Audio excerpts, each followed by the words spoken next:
నరకంలోనికి తీసుకుని వెళ్తా ఉంది. నా శరీరము పాపానికి బందీగా మారిపోయింది. ఇంటిలో విలువ లేదు, సమాజంలో విలువ లేదు, కట్టుకున్న భార్య ప్రేమించడం లేదు. ఇలాంటి దౌర్భాగ్యమైన స్థితిలో బ్రతుకుతున్న నన్ను విడిపించగలిగిన వాడు ఎవడు అని కేకలు వేసుకున్నాడు పౌలు.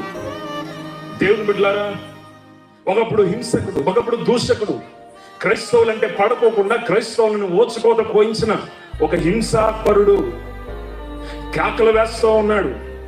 ఇలాగూ క్రైస్తవుల్ని దాడి చేస్తున్నంత కాలం నా జీవితంలో సంతోషం లేదు, నా జీవితంలో ఆనందం లేదు. సొంత కుటుంబీకులే అసహించుకుంటున్నారు. ఈ మరణానికి లోనైపోయే ఈ శరీరాన్ని విడిపించగలిగిన వాడు ఎవడు అని కేకలు వేస్తూ ఉంటే, రక్షించగలిగిన వాడు ఎవరైనా ఉన్నారా అని కేకలు వేస్తూ ఉంటే, ఆ పౌలు యొద్దకు దేవుడు రక్షకుడిగా ప్రత్యక్షమయ్యాడు.